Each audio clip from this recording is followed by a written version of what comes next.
Ситуацијата со сметот е алармантна. Купиштата отпад околу контејнерите и по улиците кои стојат со денови создадоа идеални услови за размножување на глодарите.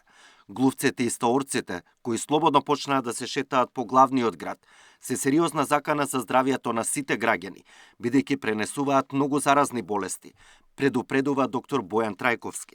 Leptospirozата и туларемијата како едни од најсериозните болести се нешто што и тоа како може да предизвика аларм во здравствената состава за луѓето. Така да би рекол и би апелирал дека треба малку да се престане со политичките препукувања со оглед на тоа што сепак станува збор за здравјето на сите нас, покрај општото загадување кое што го гледаме, ова е капак на се. Така да треба да се реагира веднаш, да се собере ѓубрето инстантно и да се исперат улиците. Многу битен момент не е само собирање на ѓубрето, значи да се помине сериозно со дезинфекција, дератизација на шахтите во Скопје, за да ако ништо друго спречиме, тоа е можно поголемо размножување на тие глодари и стаорци кои што и сами по себе е значителен ризик за здравјето на луѓето. И епидемиологот Драган Даниловски преку Facebook статус укажува дека е премината црвената линија за здравјето на децата и граѓаните поради ситуацијата со сметот. Професорот повикува да се преземат итни мерки.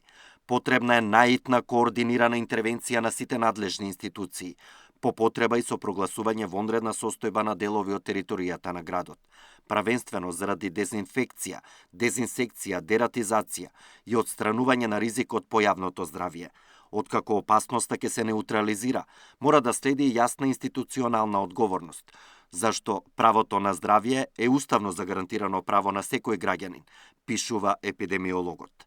Од ИАЗ информираа дека согласно задолженијата од владата, од Институтот за јавно здравје е побарано да достави експертско мислење за тоа какво влијание може да има отпадот врз јавното здравје, како и епидемиолошки мерки врз база на доставени записници од инспекторат, каде е констатирана фактичката состојба. Стручни лица од ИАЗ до петок ќе го разгледаат доставениот материјал и ќе дадат соодветно мислење, информираат од установата. Александар Динев, Сител телевизија.